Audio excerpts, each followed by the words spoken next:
So if you're dealing with hemorrhoids and all the annoying symptoms that can go along with that, in this video I'm going to help you understand why the most common advice out there about hemorrhoids is almost worthless.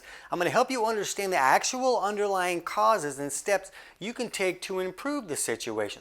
I'm also going to explain an upstream mechanical failure that has the ability to contribute to all these problems that I'm going to talk about. And nobody addresses it when it comes to hemorrhoids. So you're going to understand a whole lot about hemorrhoids, except for why they spell it like that. Hemorrhoids. I don't know. Sometimes they even throw an A in there for no reason. So I got nothing there. But when we're looking at these hemorrhoids, it's kind of viewed as like swollen, inflamed veins in the lower rectum or around the anus. And these can happen internally or externally. And what we're going to talk about here is going to apply to either of those situations. It's usually really about pressure and vascular weakness, but a lot of people are going to say right away, well, if you're constipated, that's going to create hemorrhoids because of the pressure that comes from straining to push that stool through. So let's kind of knock this out with the constipation real quick. And if you're constipated, you absolutely have to fix that in order to improve this situation. You're probably not going to improve the situation unless you improve the constipation.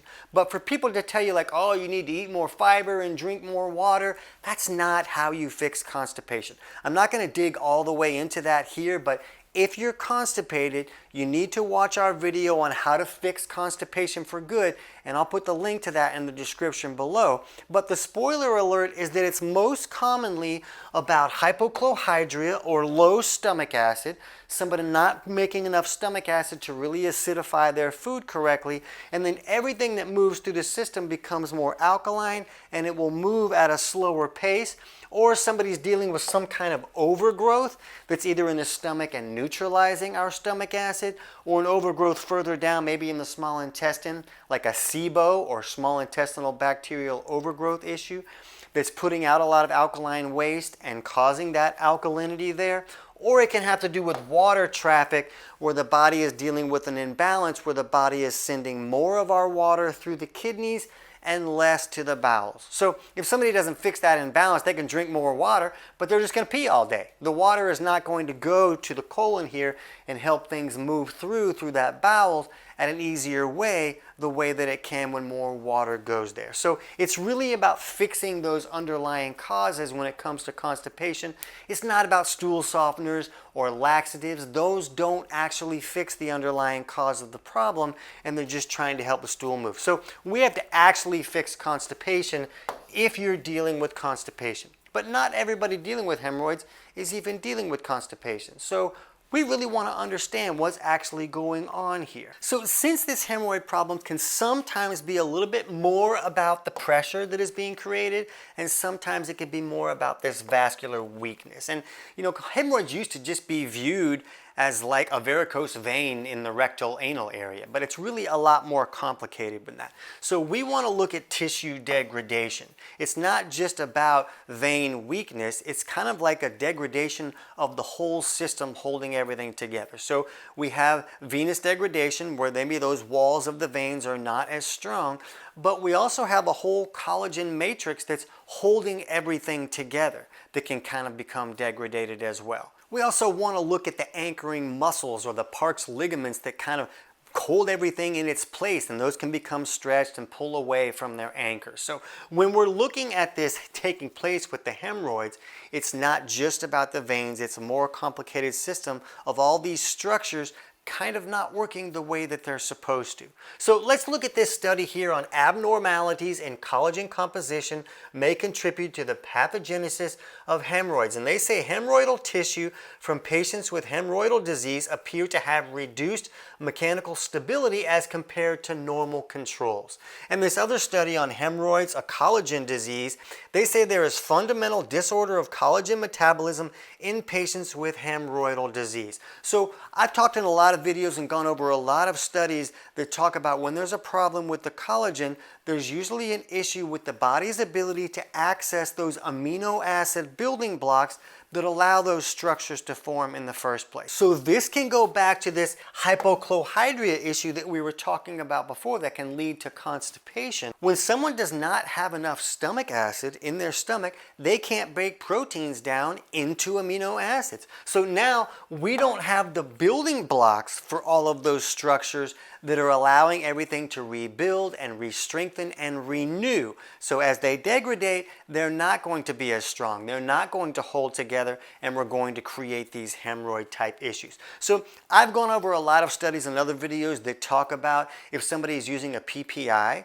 or a proton pump inhibitor, which is an acid reflux medication that turns off your ability to produce stomach acid, that these studies show that there's lower levels of amino acids in the system because the person can't break down their protein correctly. The problem is a person doesn't need to be on a PPI to have low stomach acid. There's lots of issues that can restrict our ability to make stomach acid correctly. Even if a person is just stressed, that can restrict the body from producing stomach acid correctly. So when we don't have the ability to access these building blocks that are necessary to create these structures and make that collagen strong and hold together correctly, now why wouldn't it continue to break down? Why wouldn't it start to fail? So we really need to have the ability to acidify our protein correctly so that we can access those building blocks. Now, if you're not sure if this is a problem for you, we'll have a link in the description below for our video on 10 signs of low stomach acid, and that can walk you through figuring out if that's a problem for you. So just remember, I'm not a doctor. I'm not giving anybody medical advice. I'm basically just a professional stand-up comic turned nutrition author,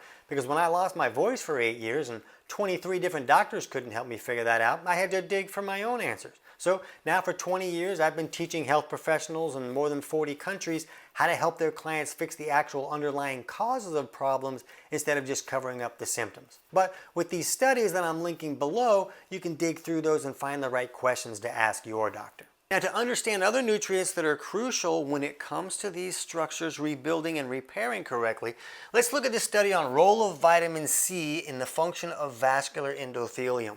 And what we need to understand here is that humans and primates and guinea pigs are pretty much the only mammals that don't produce our own vitamin C. We get a little bit ripped off, so we have to get it from our diet. And our food supply just doesn't have the level of nutrients that it had 50 years ago, and a lot of people are dealing with digestive malfunctions that makes it harder to get the nutrients out of that food.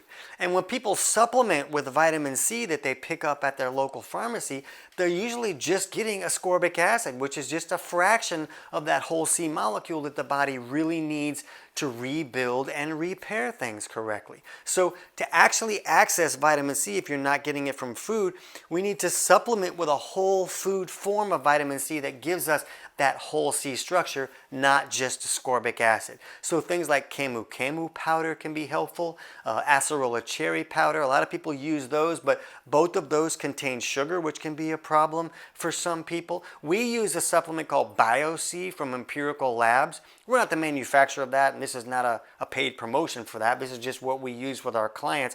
I'll put a link in the description below so you can check that out, because I know you're going to ask about it. I'm not saying this is going to fix everything that's been going wrong in your body for the past 20 years, but when a person wants to increase the vitamin C level in the body, this is a great way to do that. So the body needs that vitamin C and all those amino acid building blocks to make those structures work the way that we're supposed to. So if those are not available or someone is not digesting correctly, it has the ability to lead to this problem, and nobody's fixing that. So we want to make sure that we can access the nutrients we need.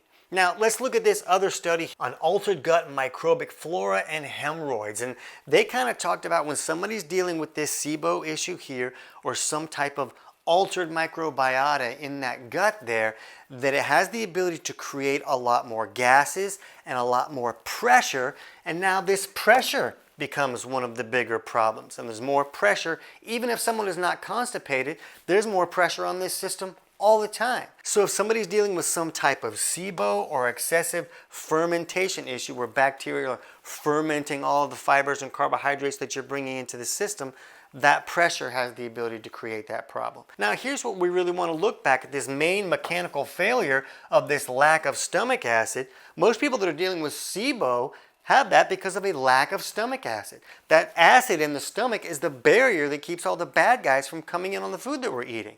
So they're supposed to die in an acid bath, and if someone doesn't have enough stomach acid, the front door is open, all the bad guys are coming in, and then I've talked in a lot of other videos how low stomach also has the ability to trigger other factors lower down in the digestive system that can contribute to that SIBO as well. So if somebody is dealing with SIBO, that needs to be altered, but then they need to fix this low stomach acid so they shut the front door and they're not just inviting that issue to come back over and over again. So you can see that this low stomach acid is a really big deal when we're looking at accessing the nutrients we need to strengthen all those structures, keep all the bad guys out, allow everything to acidify correctly so it can move through the system when we don't have to strain on the toilet for 3 hours to try and get it out. So this is a major malfunction for a lot of people dealing with this issue that really needs to be addressed. Now, here's another thing though. Don't just view it like it's a constipation or pressure or straining.